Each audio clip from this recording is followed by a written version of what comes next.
Welcome everybody to another video from my series called Quick Thoughts On, in which, as the title suggests, I speak about my honest thoughts on an episode from an animated Star Trek series, and today I'm going to speak a bit about the episode called The Time Trap. The episode begins on stardate 52.2. No, I didn't skip a few numbers, that's exactly what Shatner says. The first sentence said in this episode is nonsense. Isn't that a great start? The Enterprise came into a delta triangle, which is definitely meant to be a sci-fi version of the Bermuda Triangle, but suddenly they are attacked by a Klingon vessel. They fire back and the Klingon ship disappears. No, it wasn't destroyed and it didn't cloak, it simply disappeared. However, there's no time to search what happens. Two other Klingon ships suddenly surround the Enterprise. Klingon Commander Kuri orders Kirk to surrender or be destroyed for destroying their sister ship, but then Kirk does something absolutely illogical. They fly to the coordinates on which the Klingon ship disappeared, and they are drawn into a space-time warp which throws them to an unknown space filled with starship wreckage. Okay, let's think about this for a moment. Why would Kirk do that? Why would he order something like that, endanger all his crew members? For what reason? That doesn't seem very consistent with Kirk as we know him. Also, why did the Klingons attack the Enterprise?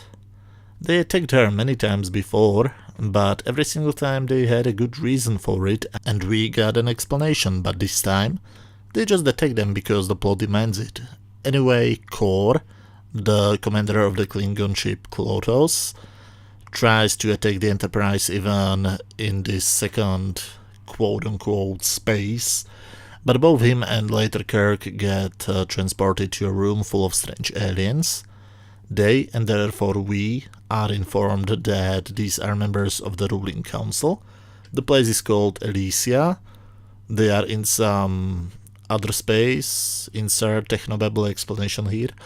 They have a strict policy of non-violence, and in case that somebody from their crews breaks this law, their whole ship gets frozen in time for 100 years. No, that's not a death sentence. Time over here, whatever it might be, goes much slower than in our normal universe. All of the council members are actually centuries old. But no time for exposition, we have to switch to Star Trek cliché number 728. Something bad happened to the lithium crystals and the ship will lose all the power within, let's say, 2 days. Which means they have to get back home as soon as possible. The Klingons try to escape the place, whatever the place may be, by simply flying away. They, however, get returned back by a special effect which looks like the animators are trying to hypnotize the audience. What exactly happened, I don't know, and that annoys me because I actually care about this story. The Enterprise crew sees that, and for some reason it inspires Spock to come up with a plan. In later episodes of Next Generation, or any season of Voyager, they would give us an explanation which would at least sound scientific, even though it clearly would be complete nonsense. But here they just write some gibberish on screen. Whatever the plan might be, the only important thing is that both the Enterprise and the Klotos must cooperate. The Klingons agree and Spock starts to behave strangely. But whatever, the writer clearly felt like the audience needs to be reminded that the Klingons are the enemies. So on a secret meeting, they decide that they will put a red pill to some random place on the Enterprise, which will somehow make the Enterprise explode after they return to normal space. Why is it a red pill? Was it really such a huge problem to animate something like a ball with some tubes coming out of it? You know, something which would at least slightly look like a bomb? And why doesn't it have to be attached to basically anything? When some Klingons get quote-unquote lost on the Enterprise and brought to the bridge, Spock starts to touch them. This is a show for kids, right? Are you trying to teach kids that it's okay when a stranger touches them without their permission? Anyway, Spock didn't change his sexual orientation. He was touching them because he wanted to get information from them using his Vulcan mind meld. Not sure if it makes it less wrong or even more wrong, but couldn't they come up with a different way how to obtain information? Especially if they don't do anything with the information. Why is this subplot actually there?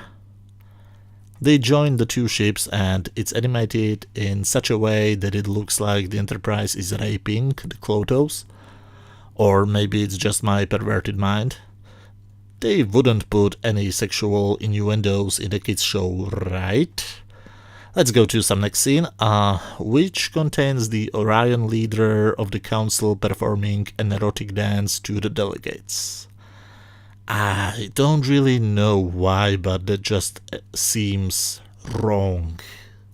Can you imagine an important diplomatic event, let's say some UN meeting where, let's say, Angela Merkel would strip to her underwear and do an erotic dance to, let's say, Donald Trump? While he might enjoy it, it feels just wrong. But it gets even more wrong. McCoy wants to dance with the female Klingon officer, but her colleague / boyfriend / husband decide that it's a good idea for killing him for it. I'm sorry, but did the writer actually see at least one episode of classic Star Trek which contained the original Klingons? I highly doubt it. But this attempted murder, I start to think that this might not be planned as a kids show, to be honest, is not very well accepted by the council, and the Klingon ship and crew get sentenced to 100 years. But Kirk intervenes because they need the Klingons to escape, so the council changes their decision. Well, that was really important to the story. At least the female Klingon officer had the chance to sabotage the Enterprise by opening a random door and throwing the red pill inside. Not attaching it to anything, just throwing it there. The next day they start their escape maneuver when the psycho or psychic member of the council realizes that there's the red pill on the Enterprise, so the Vulcan member contacts them. Spock and Scotty find the thing and eject it. Wait a moment, they have a psychic alien on the council. How does that work? How did she actually get there? Shouldn't her psychic powers warn her that it's not a good idea to go to that specific region of space? Anyway, both the ships arrive safely to our space, and the ending is a bit confusing. The Enterprise is overlaid by an explosion animation, but then we see the ship is okay, and we see it from the bridge of the Klingons. Then Uhura informs us that Kor informed the Klingon High Command that he solely was responsible for the escape, and we end at a closer look at a Windows 95 screensaver. So what happened? I guess the explosion was meant to come from the explosive red pill, which was ejected at the correct time, even though it was ejected before they left the weird space and before the ships separated. But why did Kor decide to suddenly leave the Enterprise? Did he believe he destroyed it? He clearly saw it on his view screen after the explosion, but he didn't react at all. The whole episode he tried to destroy the Enterprise for some reason, but now he just lets them fly away. Why? And that's my biggest problem with this episode. Everybody acts like an idiot. Both Kirk and Spock act differently than previously established. They do nonsensical decisions. The same goes for the Klingons. Every single time we have seen them in confrontation with the Enterprise, they had a good reason for it. What was the reason here? Why did the Orion Councilwoman explicitly specify that the council consists of 123 races when we just see a bunch of different races in the hall? Why is there a Klingon on the council and no other Klingons from our guest villains react in any way to his presence?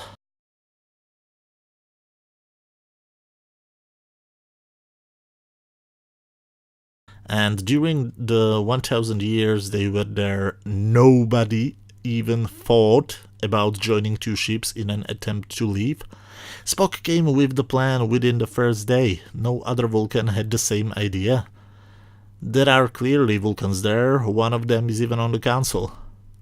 They never really want to go home, even after Kirk suggests that they can take passengers. Not even after they see that the plan worked. And why are we bombarded with the information about their laws?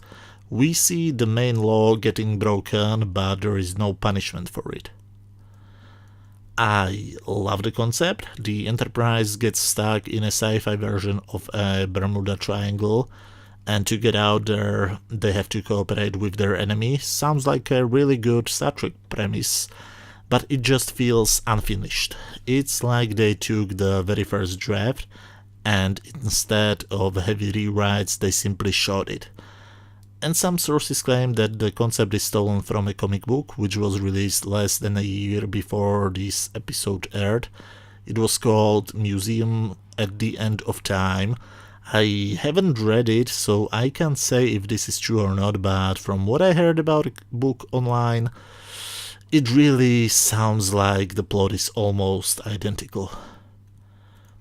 As I said, I love the concept, but not the execution. If during the whole episode I have to react like, wait, what? Or, why? My final rating can't be very high. The existence of an older comic book with basically the same plot doesn't help it either. I have decided to give this episode 5 out of 10. It's not bad, but it could be so much better if they did a few more rewrites and asked the question, why? A few more times. Anyways, as always, these were just my opinions about this episode. What do you think? Did you like it or hate it? Or do you agree with my average rating? Leave your comments down in the comment section. If you liked this video, please hit that thumbs up button and feel free to watch any of my previous quick thoughts on videos. You should see the links to the playlist on screen right now. If you liked what I had to say, come back next week when I'll talk a bit about the episode The Ambergris Element. Thanks a lot for watching. See you next time. Bye.